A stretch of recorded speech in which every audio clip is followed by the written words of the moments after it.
After you finish guard duty, Halo again select to the right and select Sly. You will get two loot opportunities, one on the sidewalk above and one below. If the guard above has a loot, jump to the awning and get it, and continue through here. If that guard doesn't have any loot, you just ignore him. If this guard has loot, loot him. If neither of these guards have any loot, just make sure to not get detected, so you won't get shot and just make your way to the trigger of this job. Although, you may spawn these two guards for a loot sense on your way through, but it isn't as guaranteed. You might not spawn this guard above. This is due to not matching X fast enough at the safe house. GSM is recommended, so you don't get two guards on your way to the job trigger and lose time. After Bentley explains to you the objective of the job, you're going to have a very short timer. This timer is so short that you can't even loot one of these cards in time, cause you will get a job fail. Mash circle to interact with bomb placement, and then go back to where the job trigger was. The second bomb is much longer. After getting the bomb, turn your camera to GSM the upcoming guard located on the bridge. Do not go directly towards you. After you get through the Rialto bridge, you have two options. You can either keep going normally to a second bomb placement, or go straight to Carmelita to receive 2 hits of damage. A kick, then position yourself by this lantern and get shot. After that, run and don't get a third hit for an upcoming strat and CSS. Finally, interact the second bomb placement. Keep in mind this Carmelita damage abuse can be risky in a full game run since you don't have a smoke bomb to reach your destination more safely. You may get this card spawn. You have enough time to loot this time compared to the first bomb. After blowing up the second bomb, the second balloon will be stuck at the top of the tower. So for this climbing, we're going to use a brand new tech included to the run called the Skies Jump. After a square cane swing in the air, there's a small time window where you can press disguise. And if you use the disguise in that window, you're going back to the previous position height-wise, where you were standing. You can mash it or time it. Comes down to preference, but it's better to time it in the long run. Latchable objects when climbing, such as the pipes or the lanterns and ledges, don't update this position. Last thing, you will notice if you press the disguise, you can do match. Well, you have to include an X input after the disguise input. So now with that X input, you can latch to other objects. Although, your only option is to press circle.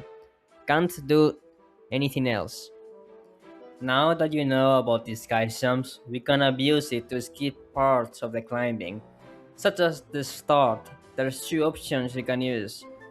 The one that you use the most is using this fire point to then latch to the lantern, and then disguise jump to the spire point of this bouncer. But if you jump at the edge of this, you have enough height to disguise jump without the need of lantern. Here's a video comparison.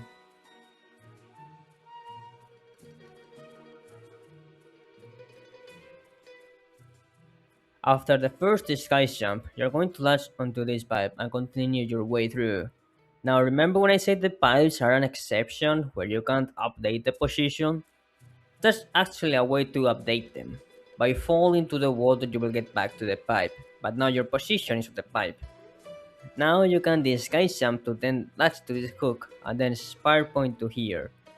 Finally, instead of pressing square to destroy the big sign, you should jump and then press square, so you will fall in the middle of the cutscene and save an extra amount of time.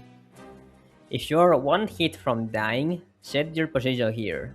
Disguise jump to the pipe and disguise jump once again to the hook. The height position will be set to the previous fire point, which is enough to reach the hook. After the cutscene, run back to Bentley's fireworks shop. There can be a guard in the way here, so to avoid him, GSM, so this card won't spawn. Continue via the spire point, loot this card if he has any loot, and make sure to heal him right afterwards if so. If he doesn't have any loot, just go to the other path on the Rialto Bridge to get detected. If you don't have the required HP remaining, take damage from water. Here are some visual cues to see if you have enough HP to do the upcoming CSS. If you previously died, you may have noob mode, so make sure you don't have it. This cutscene is the one we want to skip. We'll skip it by using the rooftop card up here. To spawn this card consistently, we abuse the GSM once again. You GSM from point A to point B as it shows in this picture. Then aim your camera as normal. The trigger of this cutscene is quite large, so dying in this corner of the roof will work just fine.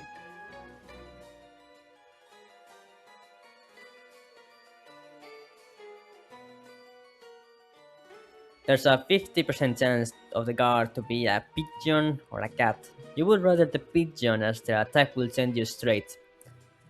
The cat's attack won't send you backwards. It's much more difficult to hit the CSS on that roof, so you should jump onto this one. If you see the cat throwing flare attacks consistently, that means you are gamming, aka guard attack manipulation. Abusing the camera will make the cat move forward to you and actually throw the normal attack. This can be the case for pigeons too. And then, after you get hit, you will fall to the trigger much easier.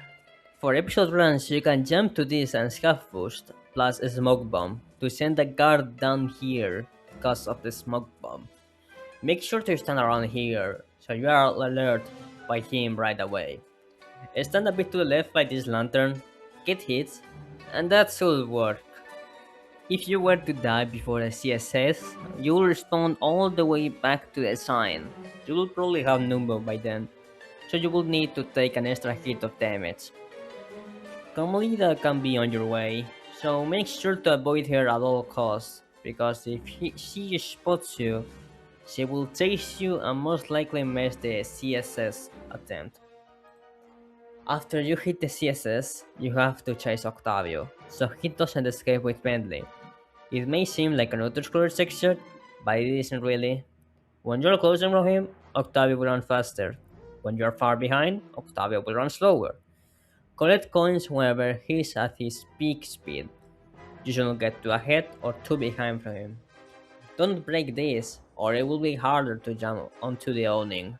And then break this satellite, since Octavio can get stuck there. Before wrapping up Random Bomb, let's take a look into some things. For the climbing, you can use this glitch high jump. You buffer the first X input before landing, and right afterwards, a scuff boost, really precise to hit it.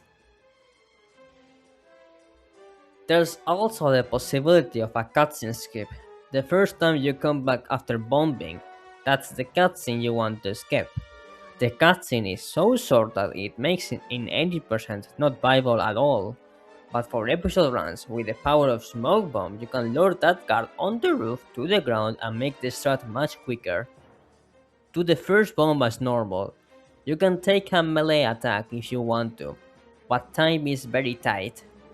When you deliver the first bomb, come back.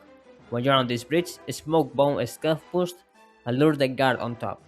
You can fall to the water or not. It's your choice. You may want a pigeon because the guard being simply much consistent from where it sends you to the trigger compared to the cat, but doesn't matter time wise. Keep in mind this cutscene skip saves less than 5 seconds when done perfectly. It's only faster on episode runs. That shall be the end of Random Bomb video tutorial. Next up is the last job of the episode, Operation Tarbicon. See you there.